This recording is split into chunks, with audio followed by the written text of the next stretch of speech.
LoveLine. LoveLine is meant for an adult audience.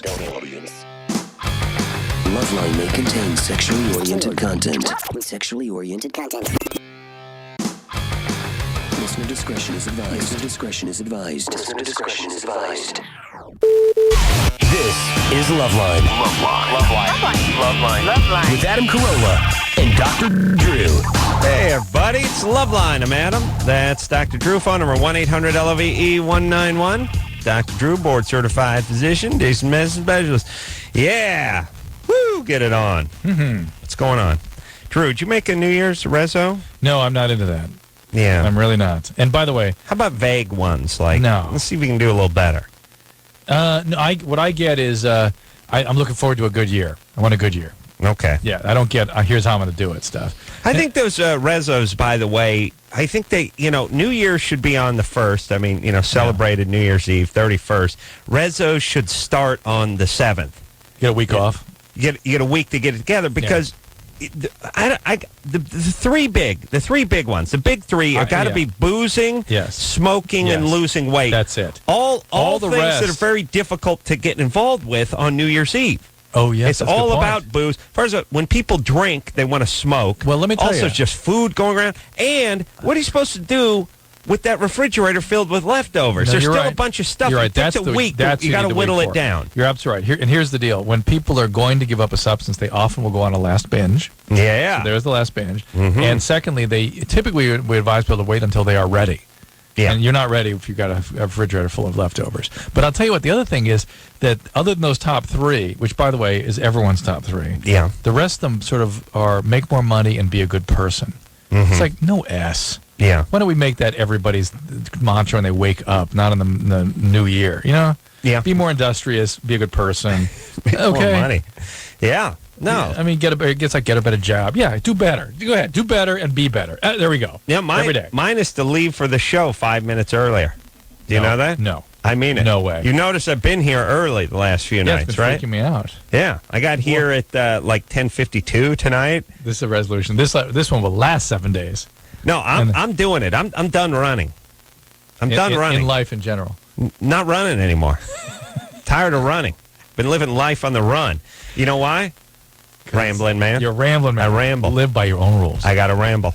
That's right. I play by my own rules. Speaking of rambling, we and not just in life. I mean in everything. Every basketball, chess. If you and I were playing like Connect 4, your own rules, and I would just knock your stuff out of your hand and just do it like if we're playing checkers, I would take the board and turn it upside down if you're winning, like and then just put all something? mine together. Yeah, you know why?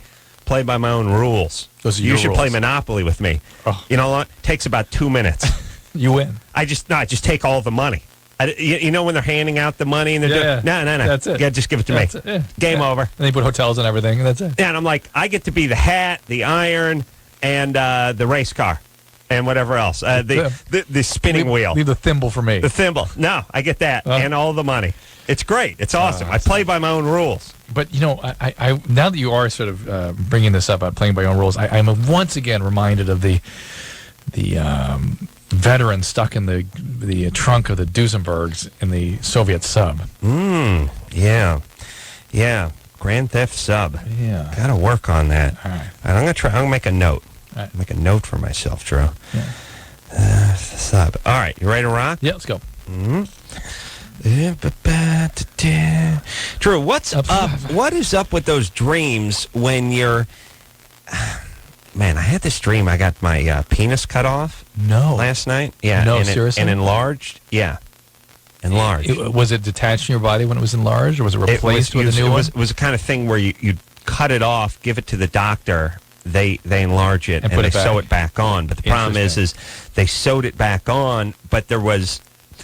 They don't cut it off right at the base. They cut off about an inch from the base. So there was a gooseneck in it. There was a dog leg. Yeah. It was weird. Why has everything got to be wrong? Why in my dreams is everything wrong? Wait a minute. One of the fantasies about male castration anxieties is not so much about the nuts, but engineer Michelle's freaked out about this. Yeah. Men have weird little subconscious fantasies about having their penis stolen, and oftentimes there's a split between a big penis and a little penis. You're going to steal the little one or give back the big one. Yeah. And these are all symbols of power, basically. It's fundamentally there, and also things you don't want anybody getting near. Well, it got cut off, and it got enlarged. And it got sewn back on, but had sort of a dog leg in it. So you're sort of an incomplete adult. Speed bump. Yeah. I don't know. Nothing ever goes right in my dreams. Yeah. Well, think about your life. I know, but is this the way everyone's dreams are? No, they're not. No. Well, Michelle's, she lives in Nirvana in her dreams. Yeah. Really. Oh, really? Oh yeah. Oh, she had a dream. She fell into a vagina the size of a canoe. That was her last dream. Yeah, then went over Niagara Falls in it. Yeah. No, but seriously, I really want to know this. People should tell me, and Drew, I want you to tell me too what yours are like. But Michelle's probably a little happier than we are. But I don't have a dream that isn't like a Twilight Zone episode. Whereas they all have sort of a fable, moral sort of lesson to them. Like, oh, you think you want this? Oh, you think you're going to get this? Oh, you're not. But you're not going to get this. That's the chronic sort of stuff you were subjected to as a child. Is that what it is? Yeah. So other people have dreams where they're just banging a model or on an island, or they can just fly like Superman. They win a Super Bowl. Everything works out. Just victorious dreams. No catches. No, at the end, nothing doesn't work or something like that. Not necessarily. Really? Yeah. Wow. That's you. Wow. You gotta go home now. That's so sad. I just figured everyone had this horrible dreams. No. All right. No, I mean, like my dream would be, I could play in the Super Bowl, but I would have an equipment problem and not make it out into the field. Right. I'd be in the locker room frustrated trying to get something, shoulder pads on. That's how you described your life as a child, right? You've repeatedly described it that way. But you would have a dream where you actually played in the game. Yeah. Let me think what my stuff is. My stuff, I have... be a mess, well, I have anxiety dreams.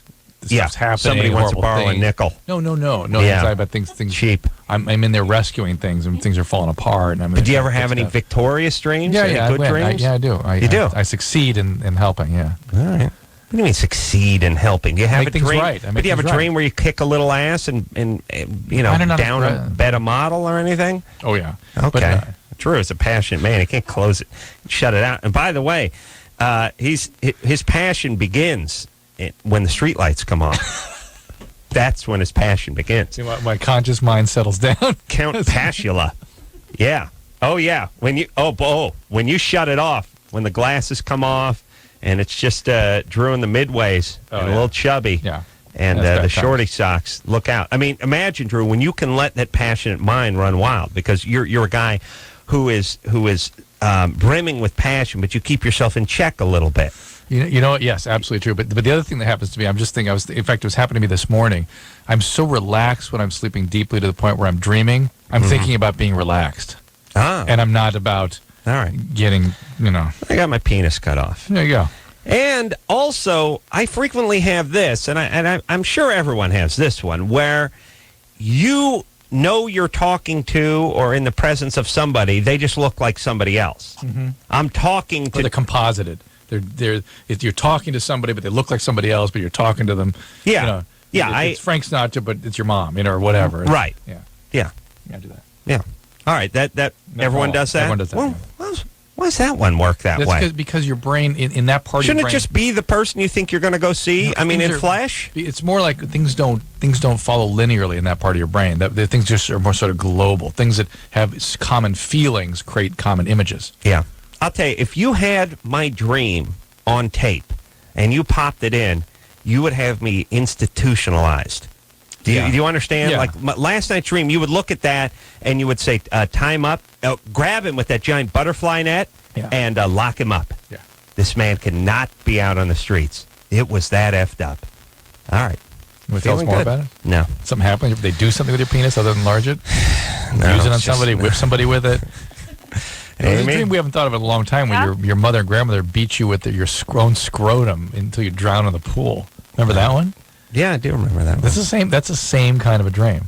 That one. That was in the day when you were more drowning. That dream would be considered a Sullivan book compared to what was going on. What's interesting though, that was the day compared to what went on last night. But I know, but that was in the day in your life when you were like really struggling and being beaten down by everybody. Now you're sort of literally a millionaire. Yeah. And now people just take your penis away. That's true. Yeah. I no longer have the recurring dream where the animal bites onto me. Right. Yeah. Amy? Uh-huh. You're 28? Yeah. What's up? Well, I've been wondering this. A couple years ago, I was pregnant, and when I was about 4 or 5 months along, I just had this obsession with girls. Mm-hmm. And, like, I even went on websites, trying to hook up with girls. You actually made an attempt to hook up. Yeah. You weren't just having sort of a fantasy relationship. You actually wanted to hook up. Yeah, I'm straight as straight gets. But I'm getting straighter and eating vagina. Yeah, or at least attempting to. You don't get any straighter than that. Did you actually engage with somebody? No, I didn't. How come? A couple women, I got a lot of responses, but I could never take the next step.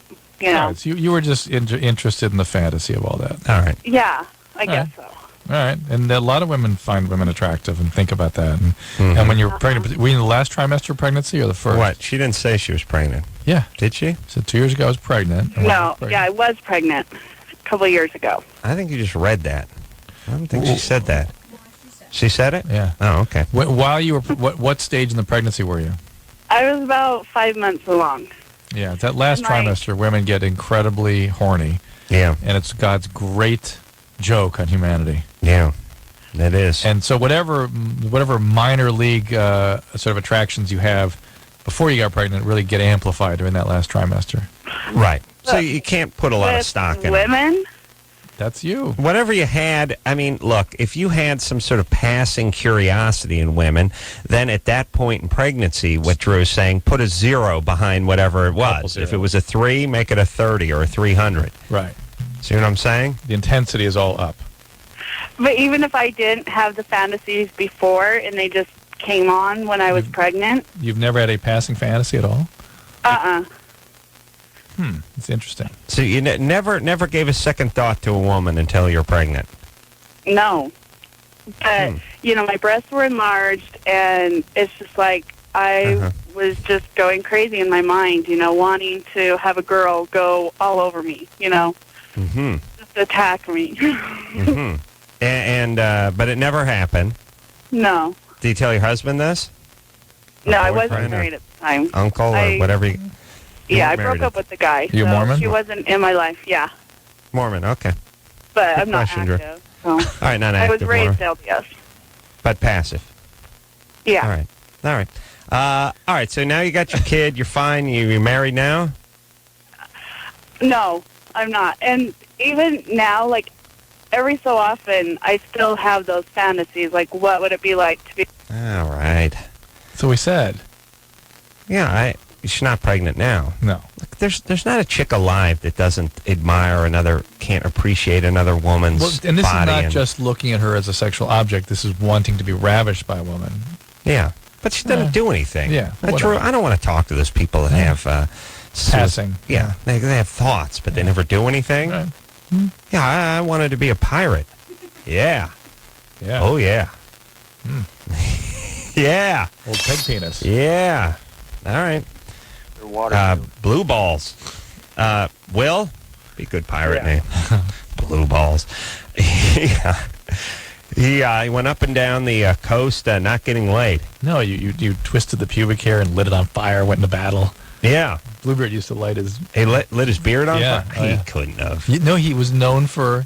Lighting his beard? Blackbeard, actually. Blackbeard was known for having these sort of dread-like things on his beard and hair and would light them like wicks. Really? Going to fire with this, going to battle with his face on fire. But let me say this. If you really think about it, you take like a ponytail and you light it on fire, it goes up immediately. I know. He had some way of... He waxed it or something. All right. But by the way, total effing nut job, right? Yeah. Yeah. Pirates? Yeah. Really want to be a pirate? I did, yeah. Blue balls. Will? Yeah. All right, you're 18. What's up?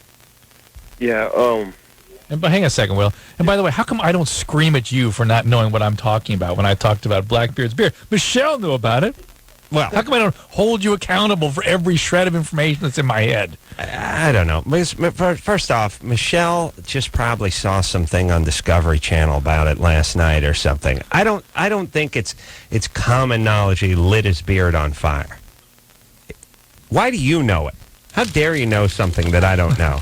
And I may have heard it at some point. Oh, sure. I heard about it. Because I was a pirate for Halloween many years ago, so I researched pirates. See? All right. I don't think it's common knowledge. And I would ask around here to prove you wrong, but that's unfair to you because people are like, huh?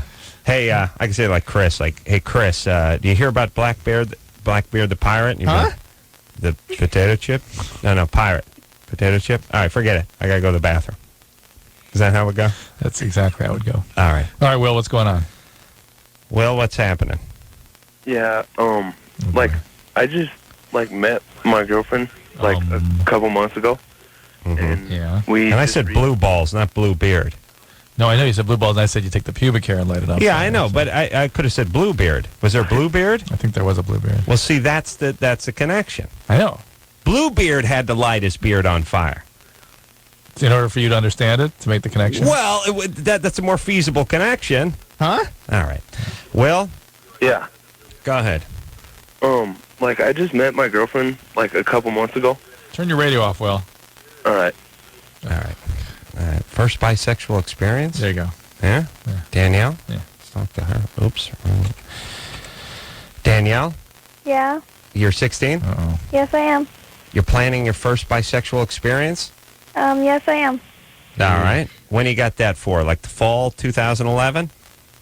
No, I'm supposed to do it tomorrow night. Oh, okay, that's sooner. And how did you figure this out? Who do you got lined up? Why? She's Who my is it? she's one of my best friends. Her name's Star. And Star? we've been thinking about each other in that way for quite some time, and then we started talking about it, and she wants me to come over so we can hang out and stuff. Please. Yeah, no kidding. Are you guys sexually active in other ways? Yes, we are.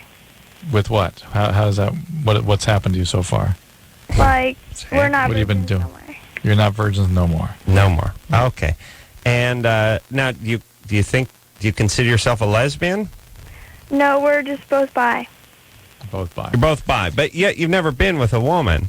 No. She's planning it. We think of other girls in that way. Were you sexually abused growing up? No. No?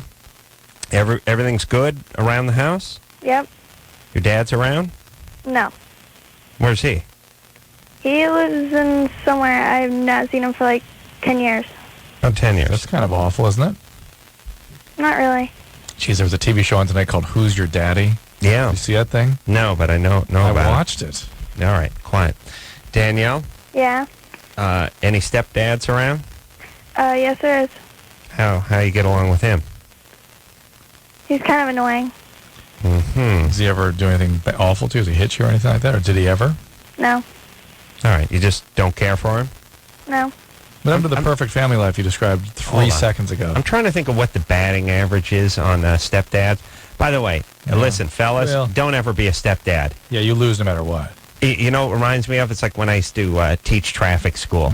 You got 35 people that all hate you because you're just sitting there and you're the reason they've wasted a Sunday, even though has nothing to do with you. Really, they went out and got a ticket, and then they could blame the cop, but it's you who they're sort of sitting in front of. That's what stepdads get. It's exactly the same thing. Right. My poor stepdad, my sister hated the guy. The guy, I've still never heard him say 3 words. Poor just sat there in his room and watched TV.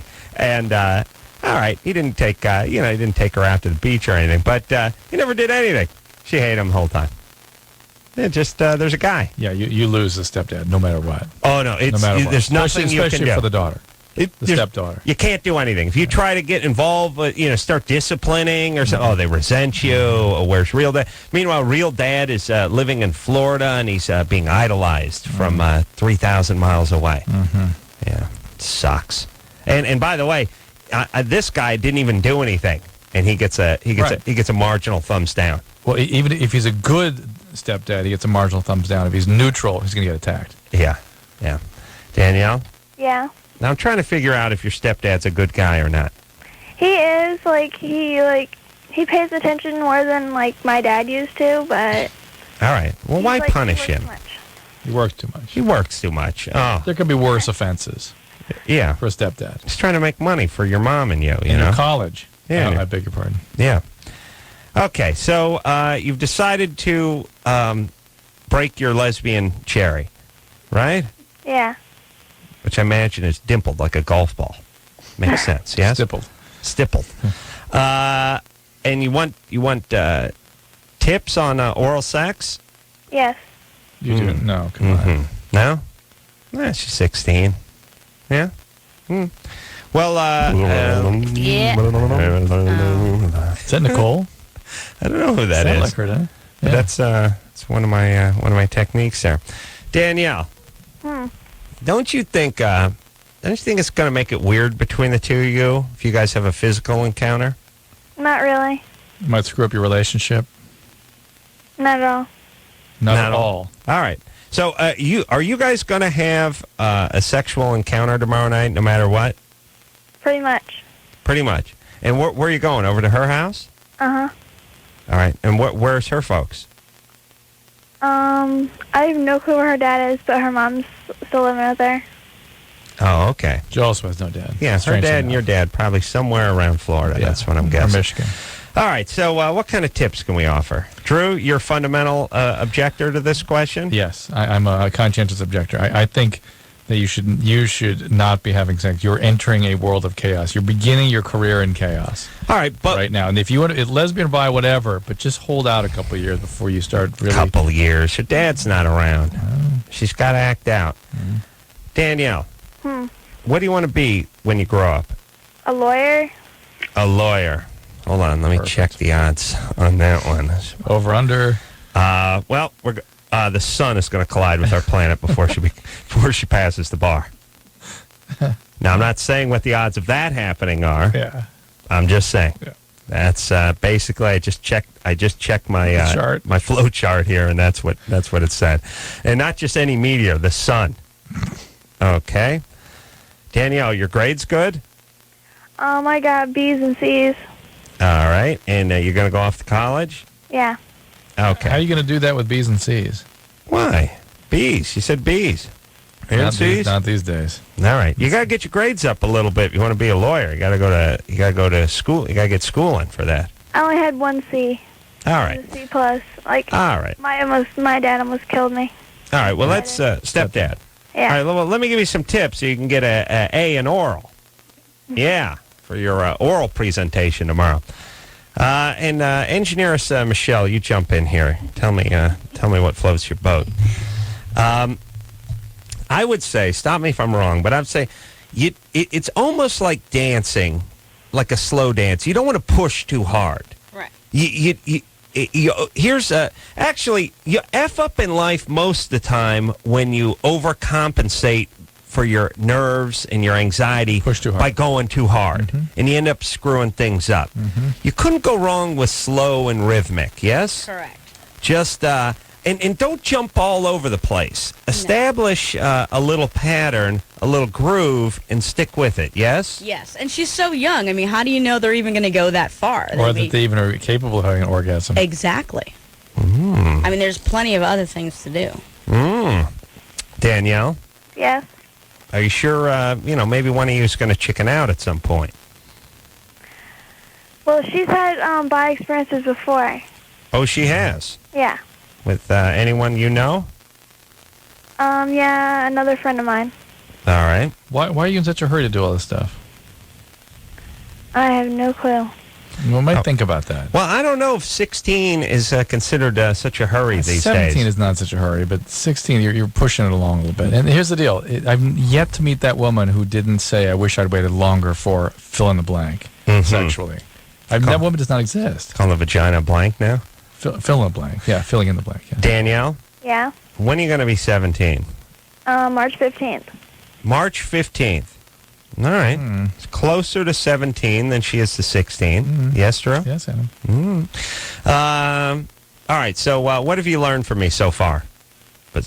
Besides I have a deviated septum. Me? Yeah, you. Oh, boy. That my meteor is a sun. And slow down. Your meteor is a sun. Right? Okay, that's number one. Why do I bother talking? By the way, it's not good enough just to pick 2 random words from the last 500 that left my mouth, put them together, and spit them back at me. It'd be great, though, if life worked that way. My meteor is the sun. And everyone That's what you learned. That's correct. By the way, lawyer, we got a B student on our hands here. Yeah. Danielle. Your meteor is the sun. Well, what else? What else? What else have you learned? I have a bad memory. Okay. Yeah. All right. So why even call if you're not going to remember anything or listen to anything we say? Well, what have you learned about my technique for oral sex? That you're supposed to go slow. All right. What else? Make it simple. Yeah, that's right. Don't push. Yeah, don't push. Don't push. Reel it in. Yes? Yeah. She's going to be good at making it simple. Feather light touch, okay? Mm-hmm. All right, that's enough for you. Nice. And by the way, I don't know, we haven't brought it up in the new year, but nobody receives oral like me. That's true. Nobody. You are a master. The best. The best. And my whole thing is fellas, if there's anyone out there that thinks they receive oral better than me, bring it on. Bring it on. You say when and where, and I'll be there. It'll be on. It's on. You'll be served. Hey, I take all comers, so to speak. Yes, I do. And there's not a man out there I can't lick. There just isn't. All right. Let's take a break, Drew. Yes, please. Drew, but seriously, nobody, from traveling with me, nobody receives oral like these. I don't know from traveling. You know from traveling. You know from traveling. When we get the suite with the adjoining door, that's nobody receives like the Ace Man. Well, that's because I know. All right, let's take a break. When we come back, multiple orgasm, sex abuse, counseling, sex, threesome. Threesome. Now. Where? All right. All that after this. If you need help, hang up and then dial. LoveLine. 1-800-LOVE-191. LoveLine will be right back.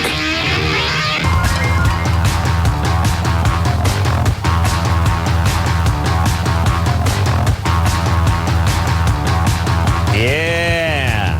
Woo! Get it on. Gotta get it on. It's LoveLine. Phone number 1-800-LOVE-191. Dr. Drew, I'm Adam. Raining out here in L.A. Oh, boy. Yeah. Lightning and thunder. You feel that tonight? Yeah. It's rare out here, but when they hit, it hits with ferocity. Yeah. It'd be nice, the thunder, it'd be nice if the thunder came first and then the lightning, give you a little heads up. I know it doesn't work that way, but the lightning always catches you off guard, and then the thunder scares the crap out of you. It's a bad mix. It would be nice if the thunder came first, and then you'd be like, ooh, in about 5 seconds, we're going to see something pretty good. Came from over there, going to take a look over there. Yeah, pow. In L.A., we got the L.A. River, which just gets fired up. It just flows like a MF. What? River, cement wash. Yeah, it's a cement wash, but it's as much nature as we're going to get. Yeah. And people like to point out, people always like, that was a river. Technically it's a river. Yeah, there's a hobo. He's humping a refrigerator box. And there's a shopping cart and some gang riding. Oh, it's a river. Okay. Should we vacation here? It's covered with, cyclone fencing and barbed wire. It's great looking, by the way. All right, but it really gets going. Yeah. It really gets moving. Well, this is all flash flood territory. This is the desert we live in. Yeah. And so when it rains like a mother effer. Yeah. And then it just opens up the floods. Well, where wouldn't it be that way? So in Seattle, is it different? It rains differently? Yeah, it's different. The terrain absorbs it differently. Really? It's just, it's been raining there for millions of years, so just, It knows where to go. Here, it just dumps once a year and just has nowhere to go. That's what happened to me. All right, you ready to go? You have a dump once a year? Once a year, I take a dump, and there's nowhere to go. Nowhere to go. You want to talk to L'Oreal? L'Oreal. Yeah. L'Oreal? Good morning. You're 30? Yes. What's happening? All right. Here's the deal. I meet a guy. Mind you, I've known him less than a week. Okay. I take a risk. You only live once in life, right? Right. All right. Mm-hmm. Right. All right. So he's like, I'm in New York, but I live in Montgomery.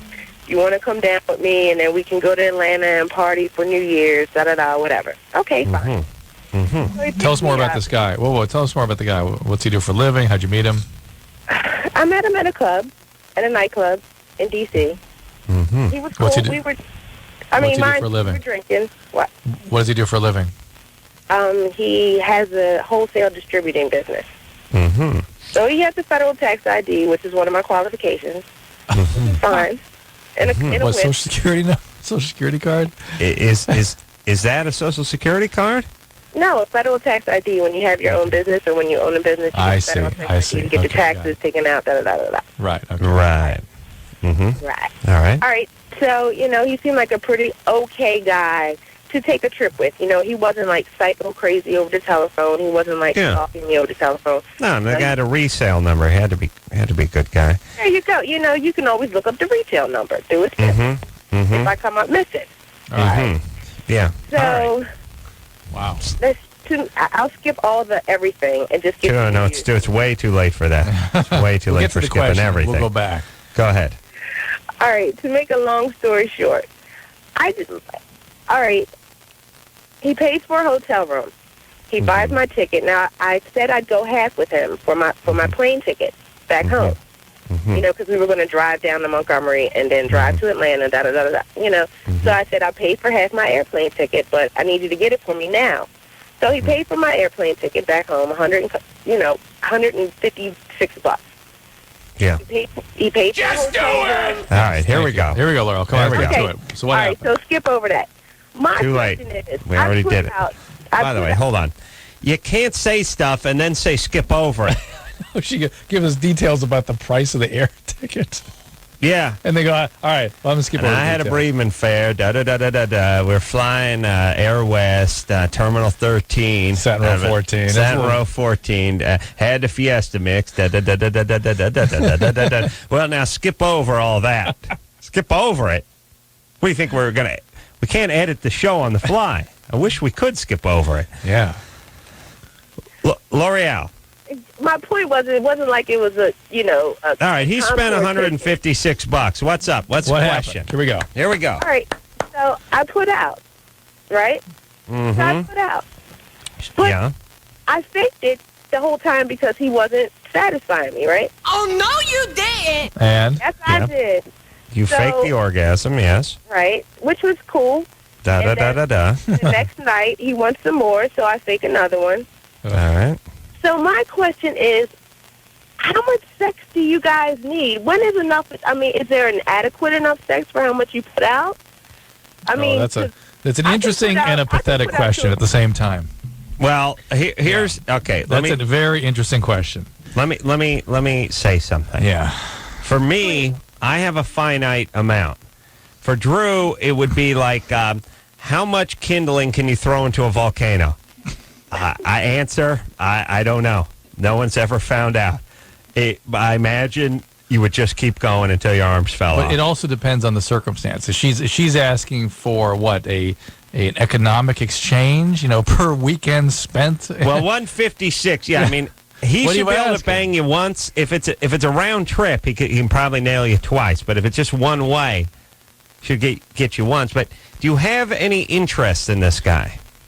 I mean, I did until he started acting crazy, and I had to. What did he start doing? All right, one thing he's and I don't want to generalize. Excuse me, any guys from the islands, but he's Bayesian. He's from Barbados, and they tend to have like they're used to being talked to a certain way, like kind of rude and ignorant. But I'm a nice girl.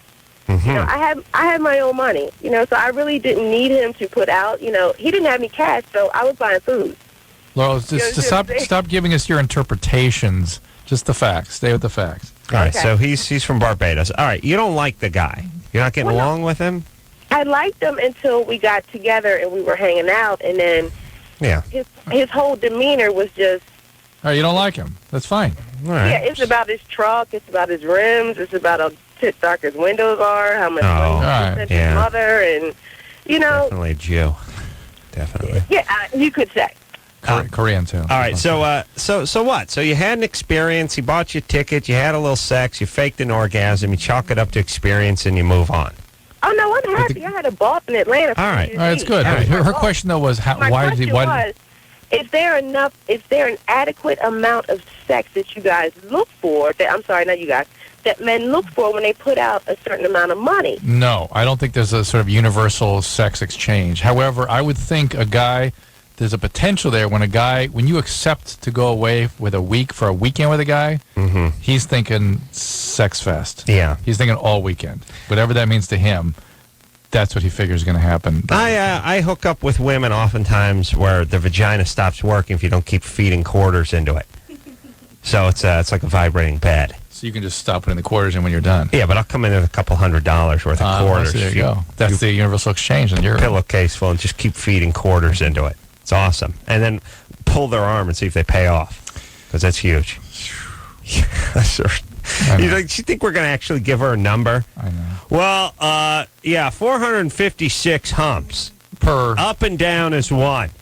Now, you could break that off into 10 sessions. And in euros, it's 5 to 1. It's yeah. Now, here's the thing. You could go to a bar, buy a chick one drink, and get anal. Or you could take a chick to Europe and get nothing for 2 weeks. Guys are used to that. We don't like it, but we're used to that kind of thing. We understand that it varies from crotch to crotch. Yes. But here's the thing. Across this great land. I think, ladies, when you land. agree to go out of town with a guy, you're agreeing to sex. Absolutely. Yes. Now, if not, you're going to have a guy that's going to be going insane. Unless he paints it differently, unless you were supposed to be friends up until then, and you're going to someone's wedding, and he does that, should we just stay together, save ourselves a buck? No, If he's doing that. If you're staying in the same room, it's game on.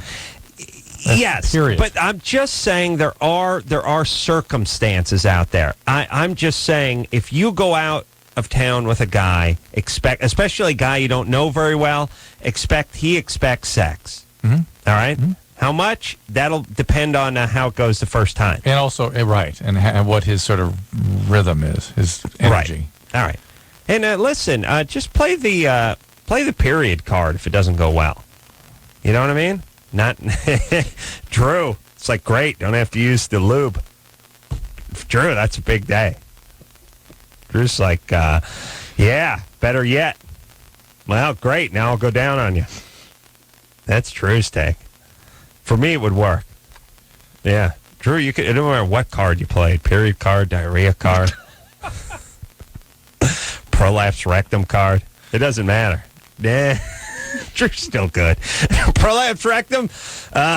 Okay, let's dim the light. That's Drew's answer to that. Passionate man. All right, let's take a break, Drew. Yeah. We'll speak to Will when we come back. Just had sex for the first time, lasted 7 hours. Didn't finish. Poor guy. All that after this. Hello? Who's this? This is LoveLine. 1-800-LOVE-191. LoveLine will be right back.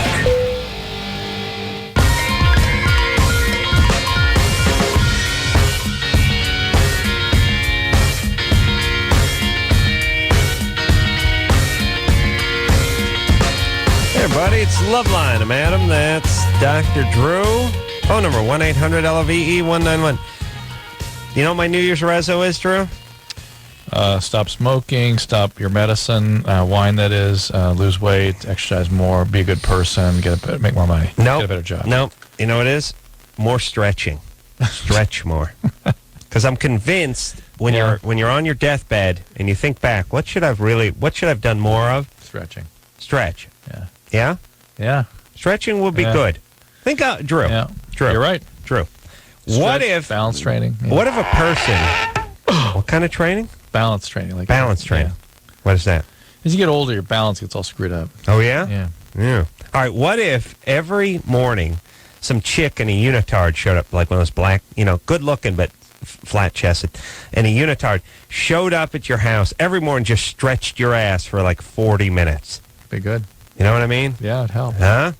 Yeah, I got lots of. And then whipped you up a smoothie, and then gave you a BJ. Oh, okay. And then snapped you in the ass with a towel on your way to work. Jeez. Huh? Fantastic. That's my idea of the good life, Al. That would be a great ritual. Yeah. Will? Yeah. You're 18? So here we go, Will. Yeah. Here we go. What's up? Like, I've known my girlfriend for like 2.5 months, and just recently had intercourse with her. Mm-hmm. And like, I couldn't finish. And like,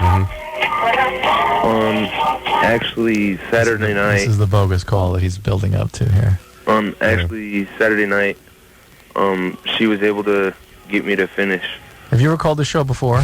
No, I haven't. He sounds like that guy that goes, Yeah, all right. No, So, it's like the truth. okay. The truth? Isn't that him? Yeah. I don't know. That was Anderson. No, but I mean, that's him. I don't know. Hey, Drew, you remember our calls. I know. Let me tell you something. When I leave the studio, I shake my head like an Etch-a-Sketch and everything's gone. I know. Every night. I know. Gone. I know. Erased. Yes. I've noticed you do that about 4 times a day. And then every once in a while someone goes, hey, remember last night? And I go, shh, my pretty, don't speak.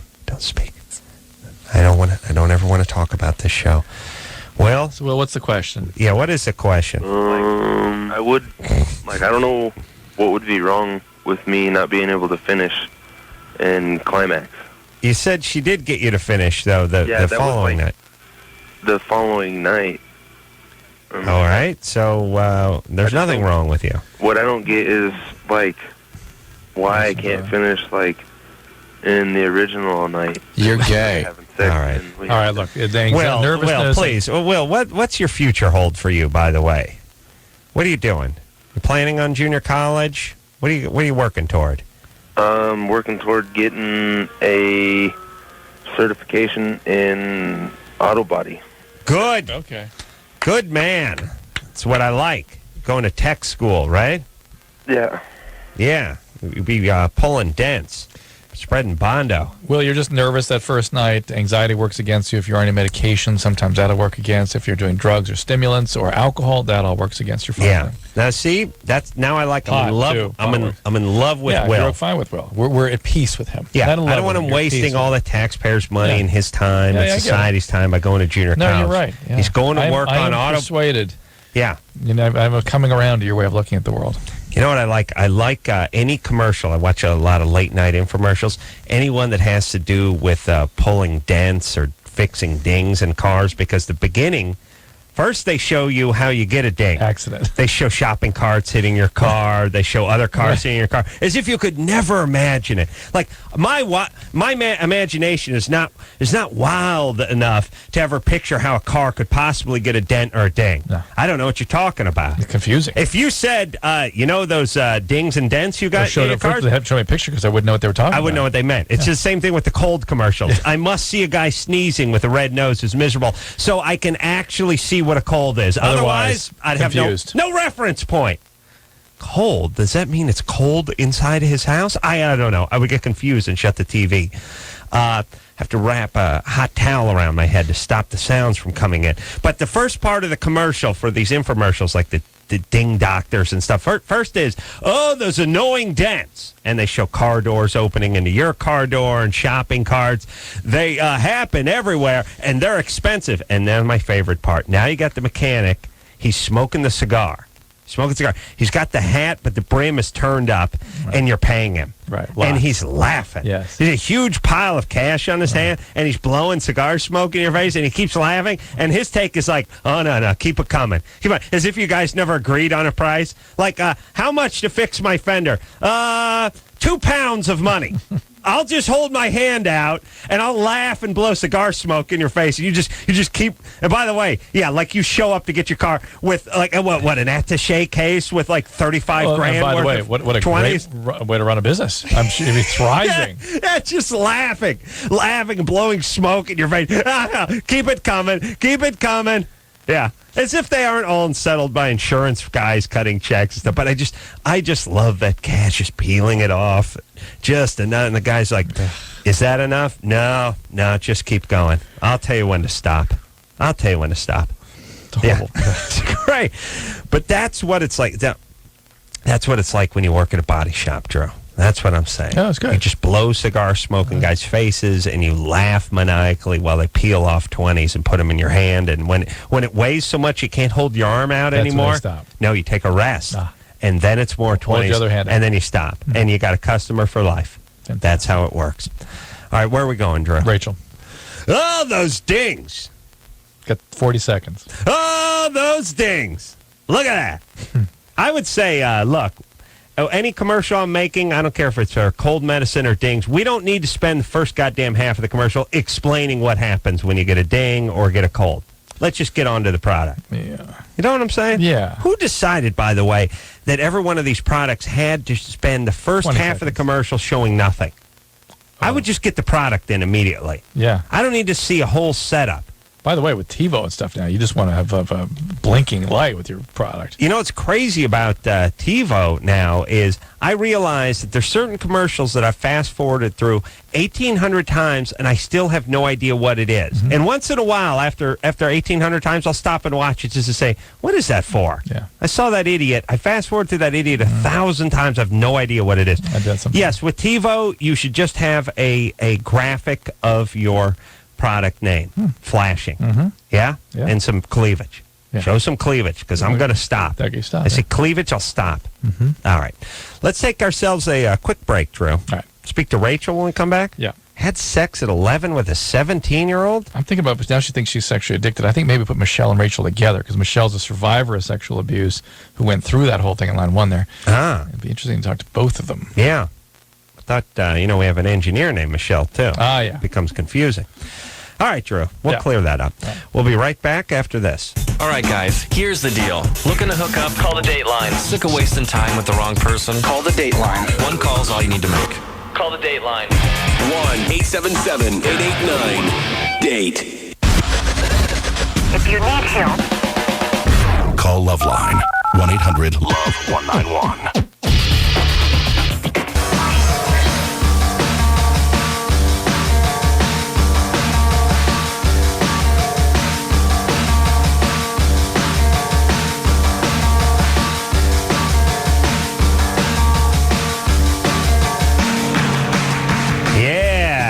That's what I'm talking about. A little show called LoveLine.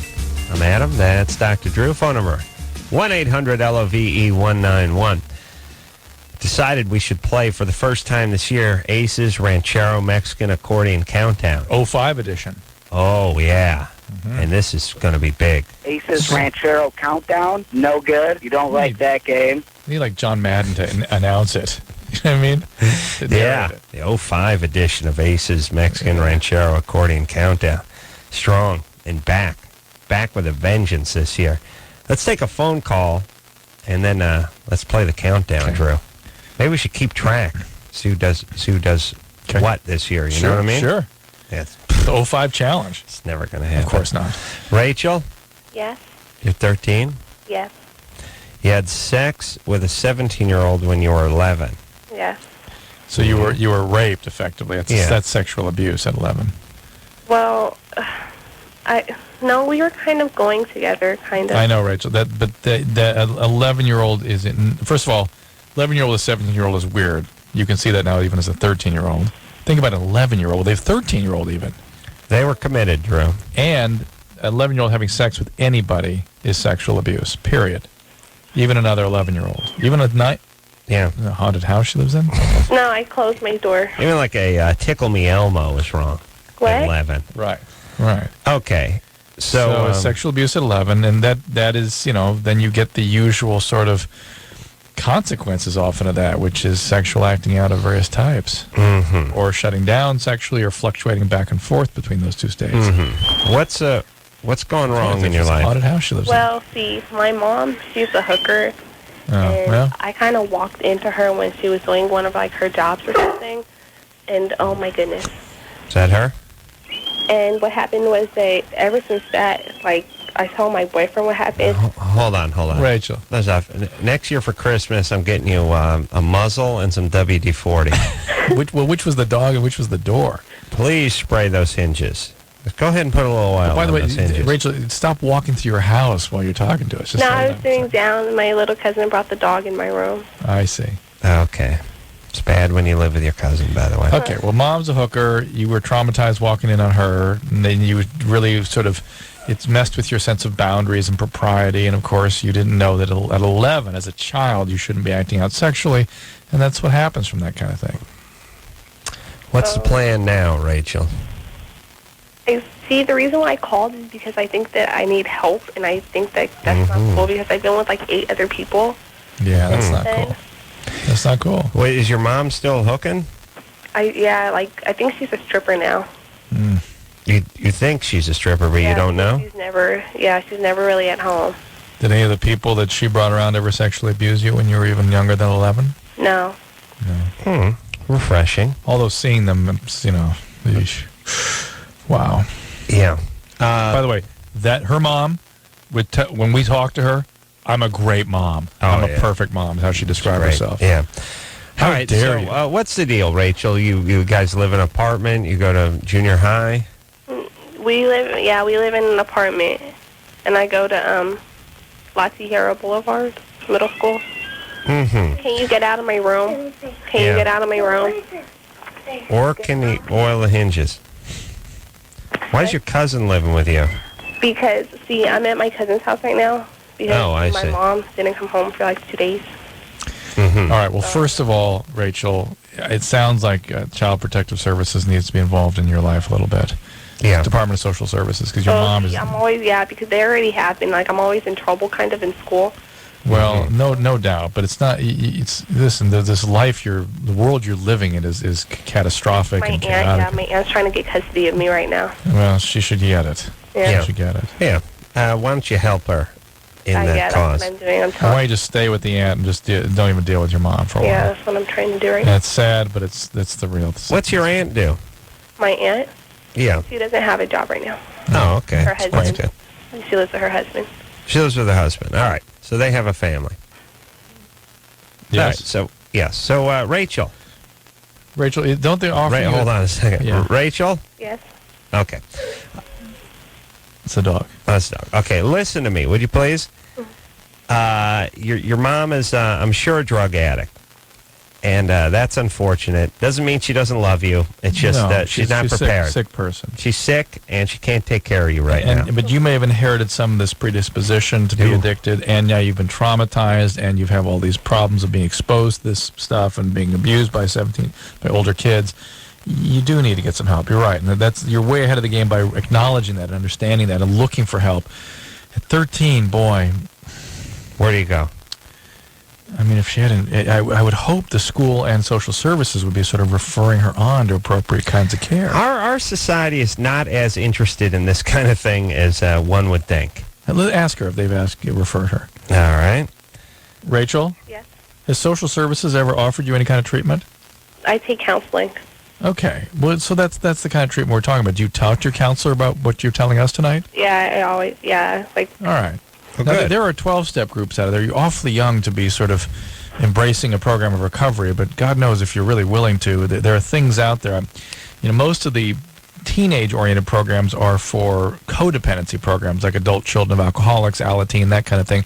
You could attend those sorts of programs, get a sponsor, work steps, or you could actually go to a 12-step program, but you want to go with an adult. Well, Rachel, here's what you need to do. You're smart.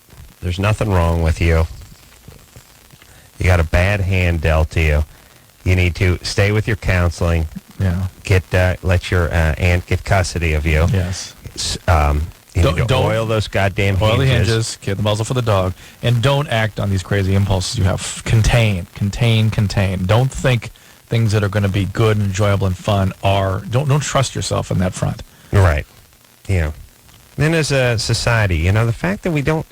We sort of understand intellectually the connection between, the junkie hooker mom and the poverty and all that, and the screwed up kid who's crapping out the kids at 15 and, getting raped at 13 and all that.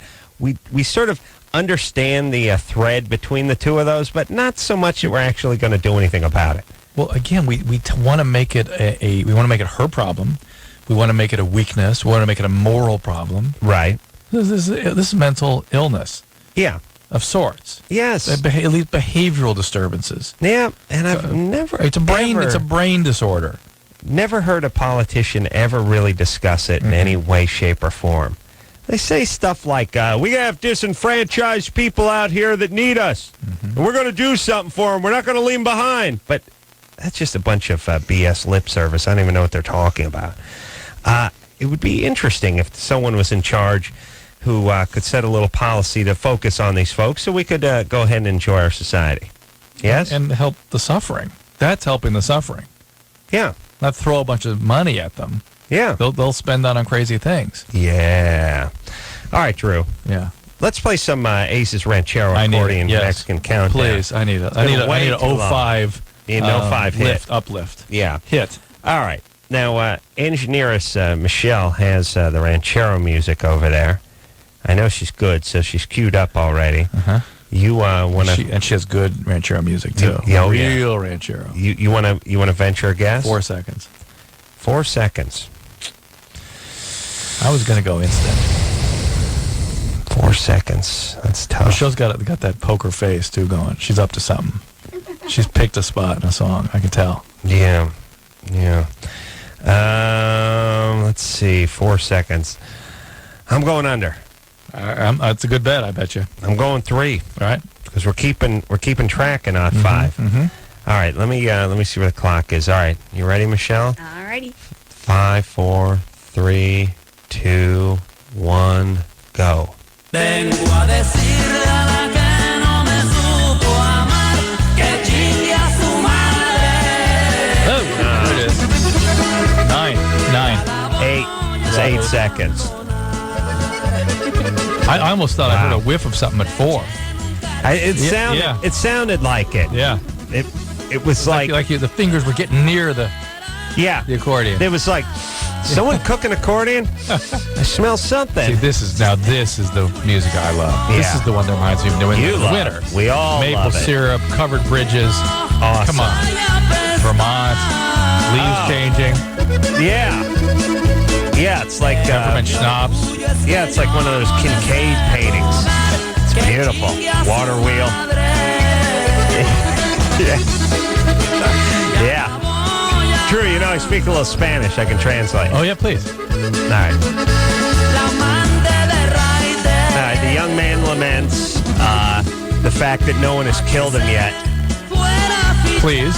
He's begging someone in the audience to be man enough to stand up and kill him so he can stop hearing. No, you kill the accordion player. He wants to kill himself, though. Yeah. And then the accordion player. Okay, yeah, in that order. And he's actually then going to have to run over the accordion because he'll keep playing. Oh, yeah. He's saying, please make him stop. Please make him stop. Someone please build a time machine, go back and kill his parents so he would never be born. Mother, specifically. Bill, go back and kill Ferdinand Accordion. The man who invented the accordion. Yeah, go build a time machine. Yeah, he's singing about building a time machine, going back and killing the man who invented the accordion. Johann Accordion. Ferdinand not working for it? Well, Two not your idea? 2 not German. Yeah, I made a Mexican. That was my call, Drew. Oh, yeah. You come up with your own stuff, but you can't fix mine. That's right. All right. Oh, here goes again. Kill me. Somebody with the guts, somebody with huevos or balls will come out in the audience. Gonna kill me. And the mic stand, push it through my heart, and the accordion guy, yeah. That's the time machine part. He's repeating himself now. You pot it down. I didn't know those people hated their own accordion as much as we did. He has to perform all the time with that thing. Yeah, it's got to be driving him insane. He's human. All right. What do you think? It's a robot or something? I actually had it happen again this morning. I went down in the garage. The rain was just teeming rain. I was standing in the bathrobe in my garage. Ozzy was there, half a boner. Ozzy was there doing something wrong, and well, here's what it sounded like. Pot it up there, Michelle. Yeah, this is good. This is good. Ozzy, I told you that we're doing a stucco. We're going to finish it off with a metal trowel finish and not a sponge finish. But you used to. Can you turn the music down? Turn Turn it off! Turn the music off! Turn it off! That's what it sounds like every single morning at my house. Oh, my. Oh, you just want to kill. If you hear that S before like noon, you just want to strangle whoever's next to you. And if that S is playing when you're trying to formulate any kind of thought, even the simplest of thoughts, it's immediately it's like your head is like one of those it's like a priest spinning around one of those things with the bingo with the bingo ping pong balls, and it's like, but you can't get anything. It's like nothing will grab, nothing will take, everything's slipping. There's no traction. You're like, you can't think of It's music that's I don't know how people can drive and listen to that music. Yeah, it's some sort of weird laser, tractor mind beam. Yeah, it's really it sucks thoughts. You concentrate about as well as you would if someone's flashing a strobe light in your face and just blaring an air horn. You can't formulate a thought. You can't come up with a sentence. It's too stimulating. And all you can do is get angry. That you're not there in New England in the wintertime. That's right. It's just envy. All right. Overwhelmed with it. All right. You ready to rock here, Drew? Yeah, let's go. Alex? 72 minutes. I bet he's asleep. Think he's asleep? Yeah. 15. Smokes a lot of pot. Mm-hmm. All right. Well, you can hang on then. Jessica? Yes. 17? Yes. What's happening? My boyfriend can't, get it in. Mm-hmm. Well, you're 17, but you sound about 9. 8, 9, yeah. Why would that be? I don't know, because I sound young, I guess. Let me write that. Yeah, you got that. Jessica? Yes. Before we continue, I would like you to say the phrase, more Jell-O, please. Or Jell-O, please. No, right? with gusto. With gusto. With verve. And she's going to say with gusto, actually. Drew. What? Jessica? Yes. I need you to say more Jell-O, please, and say it with energy. Say it like you really want some more Jell-O. All right? And action. More Jell-O, please. All right? More Jell-O, please. There, that's an example of more Jell-O, please. That was a 46-year-old woman, by the way. Okay. Let's do it one more time and really, not with a question mark. All right? Okay. 3, 2, 1, action. More Jell-O, please. She's actually matured as we've. She actually has. Yeah, so I'm backing away from my initial impression of her. And by the way, that was exactly the same as the second one. But that's all right. All right. Let's move forward. Jessica, so you're having trouble with penetration, right? Yes. Have you ever... Now she's reverting again. Have you ever had that problem before? No. Not the first time. Not the first time. Yeah, I've only had sex once before, and... I see. So, yeah.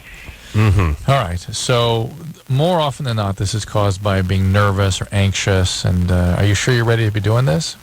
Yes. Okay. A little bit tentative there on the yes. Are you in love with your boyfriend? Yes. I've How old known is him he? for 9 years. How old is he? 9 years. 17 also. 9 years is one of those things when you're 17 that's sort of creepier than 9 months. Yeah. You know what I mean? You're in kindergarten together. Yeah. Second grade. Well, Jessica, again, it's about being nervous. There is something called vaginismus, which can be something transient and be caused by being anxious and nervous. And there's something that people have chronically. It's also a black holiday. That people think is caused perhaps by a spinal reflex. There are treatments for that if you look down the web, the various ways of approaching it. But more than anything, it's about relaxing, not being nervous, using some lubricant, not pushing too hard, as we said earlier tonight. Mm-hmm. And that's about all you can do. Yeah, I don't know. Your body's telling you something, though. You may not be ready for this. Well, maybe. Who isn't anxious the first time or two? Yeah. And then when you're anxious, it's sort of you're at your worst. Mm-hmm. You just are. No matter what you're doing. No, I know, and I've often wondered that. You know, I mean... What was God's plan with that? Yeah, and think about this for a second, Drew. Think about this. Dig on this for a second. Would you dig on this? Dude. And Michelle, you dig on this too, baby. Okay. Think about this. The difference between successful people and unsuccessful people is that anxiety and how they perform with that anxiety on first things, job interviews, first dates. You know what I mean? You never. So it's not about the relative amount of anxiety; it's how they tolerate it and perform with it. I don't know if, in fact, it's not there or it's as in high a level as it is with somebody who spazzes out and they just have ways of coping with it. But think about it this way. Most people who are going out for the same job would probably make the same employee, but it's the impression they make in the 20 minutes they're sitting in the office. Right. Nervous, sweaty, fidgety, always nervous, talking too much, overcompensating. That guy doesn't get the gig. That guy could very well be a better employee than the other guy who aces the employee. And often with first dates, it's sort of the same thing. It's true. Interesting point. And if you really take life, especially for a male, because for a female, we're either into you or we're not. Yeah. You know what I mean? Is that alarm going off again? Yeah. It went off this time last night, didn't it? Yeah. I'm going to start blaming someone other than me soon. Yeah. Drew's looking like it's creeping into his mind. Like, something. A little smoke detector action. All right, here's the thing, Drew. Yeah. See, we had this alarm. Wait a minute, I'm taking my headphones off. All right, go ahead. Oh, it's in here. It's in the room. Oh, it's in the room. Oh, yeah, we got to find it. Go find it. I swear to Christ, Drew, did it stop the second... No. Did it stop Drew, it must have stopped did it the stop second. the second we took our headphones off last night? We sat here last night, ladies and gentlemen, and listened to this noise that was distracting us in the studio. We have headsets on, or as I call them in the business, cans. But we had the headphones on, and we're sitting here. It's down here. All right, look, it's not a bomb, you idiot. Just make it stop. You don't have to knock stuff over. All right, what is it, Drew? Here's the part of life that I'm interested in, Drew. Can you hear me? I hear it. Oh, stop. We sat here for 10 minutes listening to what sounds like an alarm going off, like but a clock, like a watch alarm or a little egg timer alarm going off, and couldn't tell whether it was coming through our headphones or it was actually here in the studio. So we, at one point, after finally getting fed up and listening to it for 10 minutes, we said, let's take our headphones off and see if we can hear it without the headphones on. And the very second, and we were hearing tick, tick, tick, tick, tick, tick, tick, tick, tick, tick, tick, this very second the headphones came off, it stopped. Therefore, we thought it wasn't in the studio. Right. Either it had stopped the second we pulled our headphones off, or it was electronic and not in the studio. It was coming through the headphones, but not in the studio. Right. Well, tonight... it wasn't a 2-second difference. No. You understand Oh, no, that? It wasn't a full second difference. It and was, we both did it simultaneously. and so it there's stopped no way. the millisecond. All right. What was I complaining about, Drew? I don't know. Yes, here's what I'm saying, everybody. It's how you cope with, deal with I'm gonna that do a anxiety. corollary to that. Nobody's a more anxious person than me. Nobody. No. And yet I can focus that and manage it and do things with it. You know what I mean? Well, you've learned to. Right. So it's not about the relative amount of anxiety necessarily, though certainly I'd probably function better when I'm less anxious. Yes, you do. It's about just how you manage it when you are anxious and being able to manage the anxiety itself. Bring it down. Right. It's both. It would be a very important thing to teach your sons. Well, you know what? I'll tell you something. As long as we're getting philosophical here. I don't know how you do it, but... Well, I happen to believe that the most, one of the key accomplishments of a competent self is the capacity for emotional regulation, to regulate moment to moment. So the intensity and the duration of feeling states are tolerable. So you don't always feel overwhelmed and out of control and miserable and chaotic. Then you become a drug addict. That's the most common reason people do drugs. Yeah. But if you can regulate your feelings, then what you're talking about is something you can accomplish. And as far as life goes, and a successful life versus an unsuccessful life, it will break down into a handful of events, a handful of first dates, a handful of job interviews, a handful of trial, test this. It's essentially baseball players making a trip to the plate, but you're only playing 2 or 3 games in the course of your life, and you're only going to come up to the plate 8 or 10 times. Well, this has been your philosophy forever. And it doesn't matter how much power you have. Which is be good when you need to be, but rarely. Well, then you can coast. Right. Yes. But you got to show up, and you got to put out. Yes. I mean, you go out and knock a chick's socks off on your first date, you're good for a couple of days. Now, you can't try to strangle her with a stocking and rape her the next date. Which is your usual. That's for the third date. Yeah, right. That's for the third date. Now, and the same with the job interview. You blow somebody away, you got a job. Now, you can do drugs, steal copier toner, and eventually get fired from that job, but you'll get that job. And there may be guys that would perform that job much better than you, who were a little too up in their head, a little too nervous, a little too spastic, and screwed the job interview. Yes?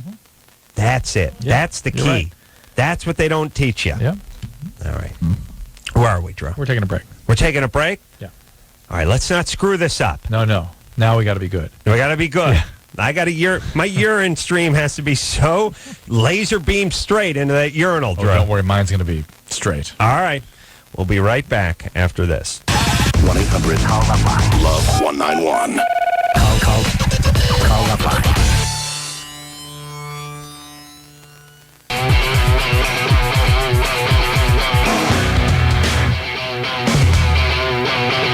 Yeah. Got to get it on, buddy. When are we going to get it on? No. Woo! Not you can tonight. stop me from getting it on.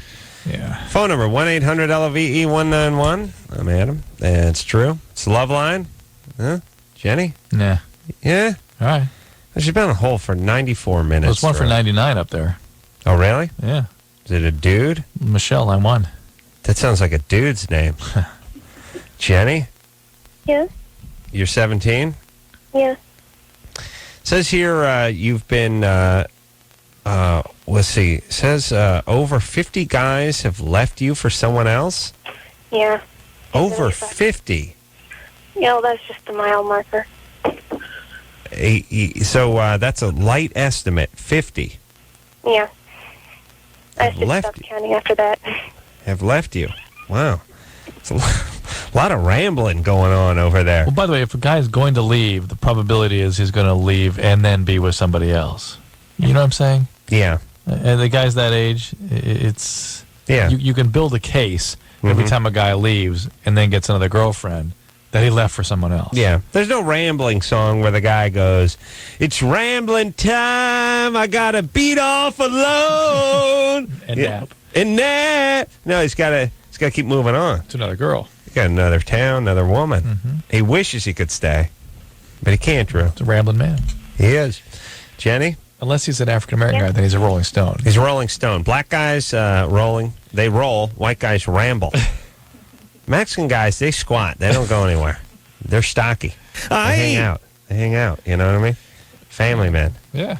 True. Yeah, there's no rambling Mexican guys. No. No, they'll hang in. They're in for the long haul. Jenny? Yeah. How is it that you say over 50 guys? You're 17. You've had these are 50 boyfriends you've had? No, I haven't actually. It's like they tell me that they're interested in me and they say that they're going to ask me out, and then one of them actually left me for a girl that was retarded. Jenny, if somebody going to ask you out who is not leaving you. Yeah. They're not going out with you. Well, in that but they're case, also not leaving make you. it millions. But yeah, millions and millions. Adam just left you, too. Yeah, I did.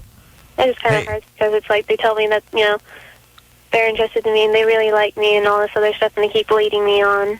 Mm-hmm. Then, that sucks. It's a minor slap in the face when they leave you for a retarded girl, though, Yeah.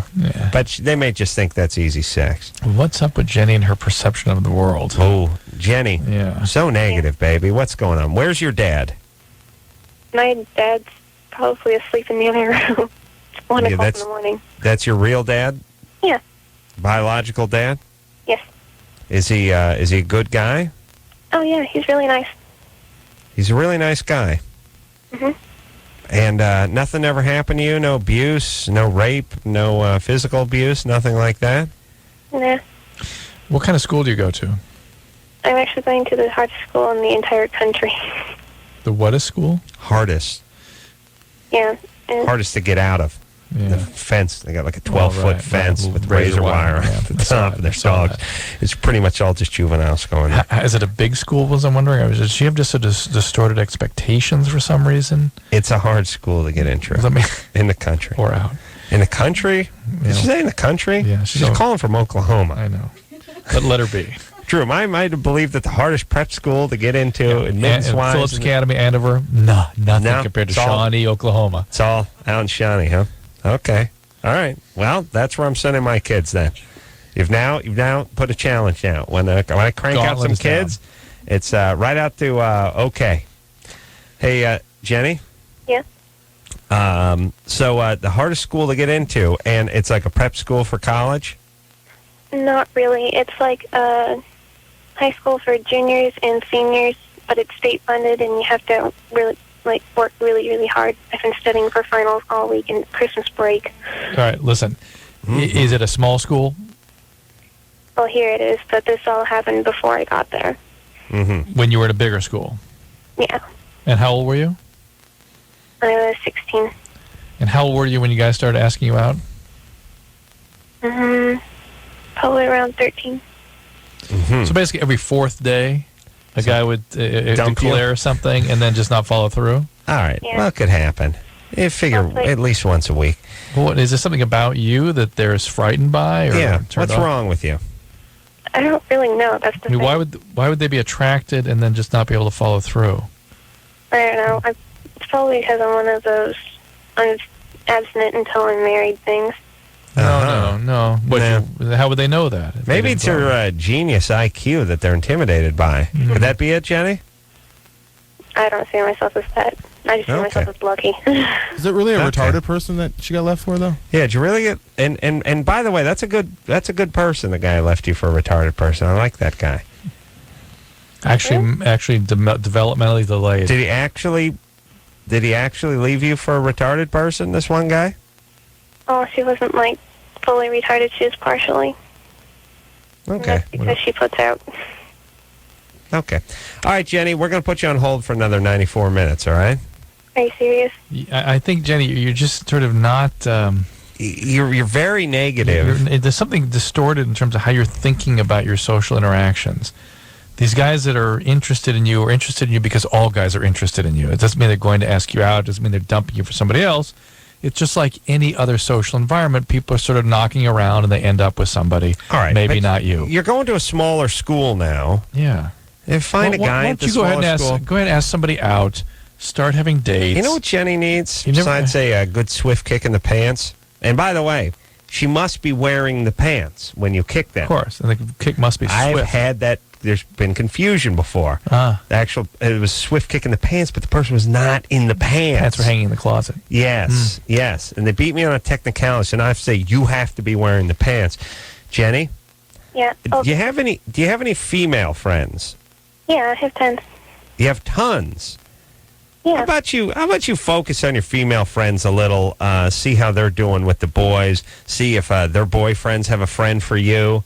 You know what I mean? And again, go ahead and ask the guy out, movie, coffee, or whatever you do. Get something to eat. Kind of hang out a little bit. And don't be so focused on the coming and the going. Focus more on just enjoying being around people your own age. Yeah. And look, don't keep negative stats on yourself. Like, I've been dumped this many times. She's like the clingy, nice guy. Kind of has that kind of vibe. Yeah. Why is every girl crap on the nice guy? And really what he's talking about is he looks at the hottest girls in the school and wants to know why he can't go out with them.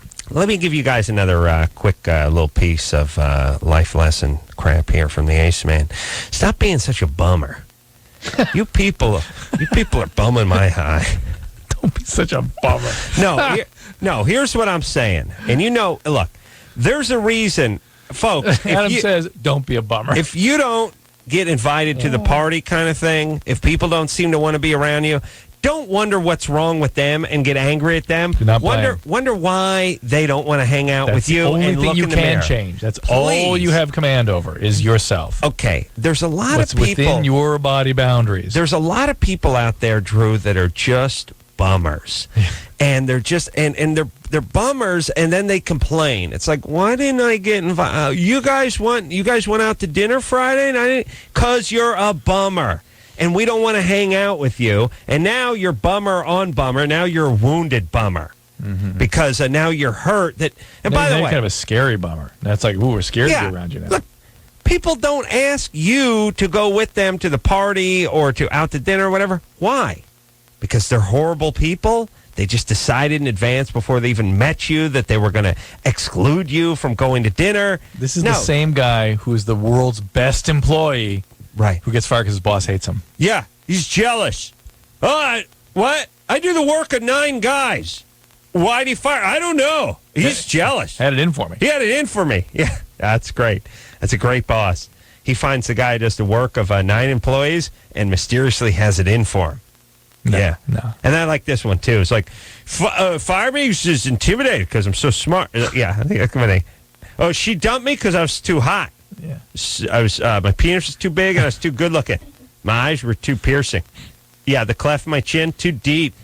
Teeth, too white. You know what I mean? That's why. I was too narrow at the hip and too broad at the shoulder. That's why she dumped me. I spoke too many languages. Yeah, I had too much. My wallet, too fat. Car, too fast. Leather, too supple. Yeah, the TV in my bachelor condo, too big. Too big. Yeah, too many stations, too many options. Yeah, people hate things that they strive for. Yeah. Look, stop being a bummer, all you people. Jenny, stone bummer, dude. Full-blown stone bummage, brother. Bummage. And that's why people don't want to hang out with you. You're a bummer. She will have her day. She will have her day. Not necessarily. College. Not if she remains a bummer. She won't. But once listen. it breaks out because of college, she'll be fine. Here's what I would like all you people to do this year. Either stop being a bummer or stop asking why no one wants to either date you or invite you to the party. Right. It's one or the other. Thank you. And Drew, they don't know you before they meet you. You know what I mean? Right. They don't automatically decide who you are. Yeah. You present something, yeah. They pick it up and decide you're not going. Yeah. That's it. All right. I just like the people that get angry at other people. Why didn't you invite me? Like, well, this is really going to get uncomfortable, or I'm just going to start lying. I mean, obviously, we don't like you. Yeah. Or we don't like you as much as the handful of people that were invited. Yeah. Yes? Yeah. All right. Look, if we're inviting several thousand people to go out to dinner, you probably would have made the cut. But as it is, it was only 250 people. That's what I say, Drew. All right, you ready to take a break? Yeah, ready for a break. Don't be a bummer, dude. No, I'm not a bummer. Now, Drew isn't a bummer. I like bumming people. What is my thing? People accuse me of... you bum people's high. Yeah, bumming their high, or I'm the man trying to keep them down, or I'm going to... Yeah. Please. Yeah. Nothing better than a good person to hang out with, a happy person. Come on, don't be such a pussy. Yeah. Yeah, wipe that puss off, everyone. Get in a good mood. Let's have a good time in Ot 5, yes? Yes. All right. We'll take a little break. Who are we talking to when we come back, Drew? Matt. Been having sex for months now. Still can't last over 30 seconds. Oh. Corolla syndrome. What? Oh, no, that's not your syndrome. That's right. No. How dare you? You're the ninja. I forgot. Oh, man, did you? Well, you can correct him. I shall. Bring him around. We'll take a quick break. We'll be right back after this. 1-800-LOVE-191. LoveLine. LoveLine with Adam Carolla and Dr. Drew. We'll be right back.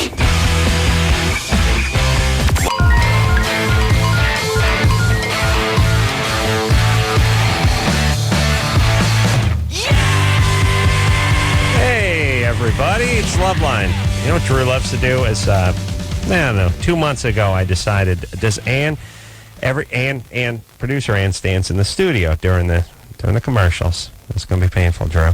And leaves right as the mics heat up, where you hear the door slam shut. And I did one of my mini fits, and I said, Ann, you need to leave a second before the mics heat up. The door's got to shut every time the show starts. We hear the door clank shut in the middle, right when we're setting the thing up. You just got to.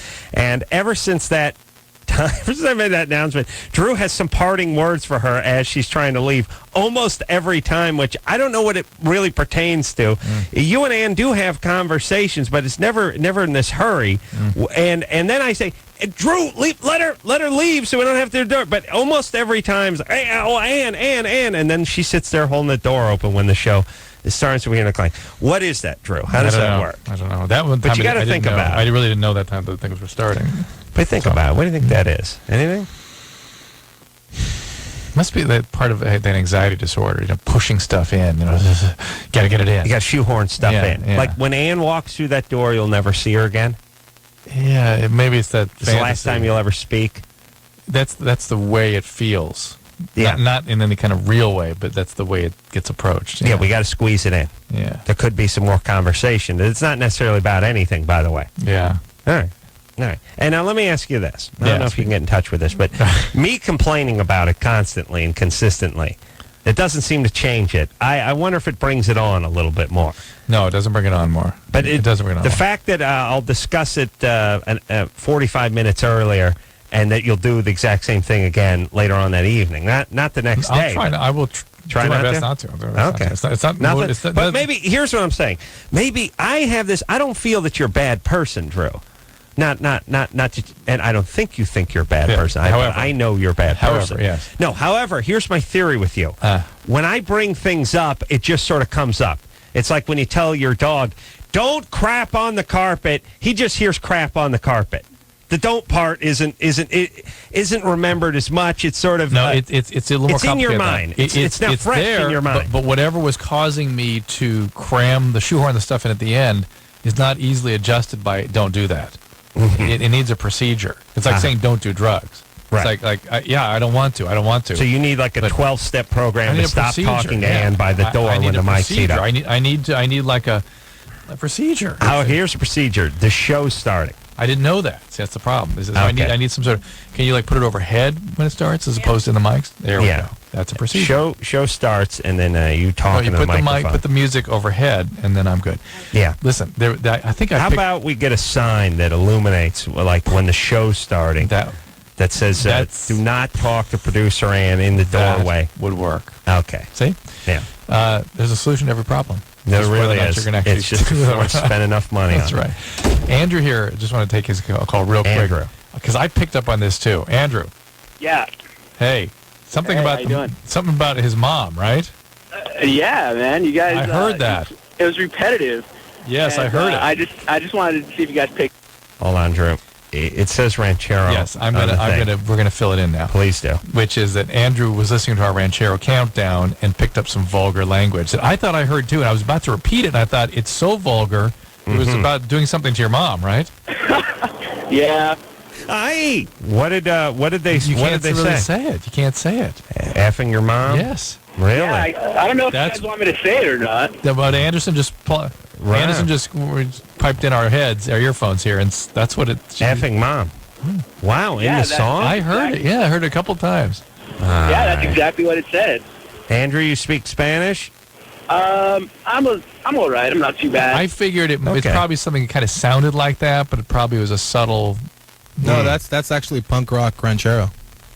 Oh, it is. Michelle apparently found some punk rock ranchero. No way. Michelle, play that ranchero song. Let's see if we hear it again. Punk rock. Punk rock. Punk ranchero. It is pretty punk though. Yeah. There's no Mexican FCC, is there? I don't think so. We barely have a police department over there. Yeah, but all right, here's that song I played before. What's it called? I have no After time mom for and it. D minor. Yeah. Nortina Musica. Okay. All right. Vengo a decirle a la que no me supo amar que chingue a su madre. There. Right? Oh, yeah. Yeah, see? And he repeats that and repeats that and repeats that. Yeah. Is that in your mom? Rock. Wow. It's got to be it's got to be something different. There's got to be some subtle something there. They do have some of those things like there's a peta and a pedo and that kind of stuff. There's and it close means something stuff. Totally different. Yeah, we got micro, macro. Why can't they have one? Right. Push and pull. Oh, don't get me started. When I was driving across, when I drove to Napa Valley over the Christmas break, it struck me that East and West are too close to each other. No, but you know, my whole beef about push and pull being too close is words. Like you're hitting the door, you know, with a head of steam, you have to stop. No. East and West are one letter apart, really, and they're both 4 letters, and they both end with a ST, and got an E in there, And when you're driving, it was a driving rainstorm. Yeah. And my wife is looking at the MapQuest. So that's a disaster. And she's like, take the, we need this, you got to take the 78 east, and the windshield wipers are flapping. And I'm seeing the 78, and I'm seeing the S, I'm seeing the ST. I'm seeing it's a 4-letter, but it's unclear whether it's east or west. There's only a letter difference between these two radically different. You can just show those letters, and we know what we're talking about. You just put E-W. Huh? No. I mean, we need what east. One direction should have 9 letters in it, and the other should have 2. Do you know what I'm saying? See, we can't do a push and pull. We can't put P and P and know what we're talking about. But you can put E and W on things. People know what you can. Yeah. You can, but they should be the size of the entire word. word. Or we should just have a moratorium on the words. Can't use the words, just the letter. Yeah. All right. Right? All right. Solve the problem. I'm just saying, it's got to be changed to push and yank, not pull. The PU. No, that doesn't work. Yeah. And east and west. I know I sound like a retard, but actually share 3 out of 4 letters, and mean dramatically different things, Drew. Mm-hmm. When you're driving and it's raining, and if one just had a whole bunch of letters and the other had 3, you'd know exactly what it was. I wonder what the history of all it is. It's got to be something to it. North and south are pretty not too far apart either. Uh-huh. Yeah. It takes, and when you're going 70 miles an hour, by the way, and visibility's a little tough, and it's like, hey, we get off the ramp, we get off it. It's like, it takes a beat. East and west, by the way, I know this is going to make me sound like an idiot, but they don't register is when you look at them, when you read east and west, you take a beat. If one started with a Z and had 5 letters in it, it would be completely different. I have another way to solve this problem. No more kids going to hippie schools. That could be it. Yeah, that could be it. So you know the difference between east and west. You know the difference between Everyone learns east and to read by. You learn to read 8. But 8. Do they need to both have 4 Queen's letters? English by 8. They need 3 out of the same 4 letters when you're going 80 miles an hour and it's raining. We can't just have be xylophone and west. Huh? You're right. That'll be a lot clearer. Abba Zaba. And xylophone. And west. No, we don't have to change both of them, you idiot. Just the one. Just one. Well, Abba Zaba and west, xylophone and south. That's right. There you go. There you would know from where you were all 1,000 miles an hour with your headlights out in a hailstorm. You would see it. Yeah. Yes? You're right. All right. Let's take a break. We'll be right back after this. All right, guys, here's the deal. Dateline. You're looking to hook up, sick of wasting time with the wrong person? Dateline. One call's all you need to make. Call the Dateline. 877-889-DATE. Call the Dateline. 1-800-LOVE-191. Call the line.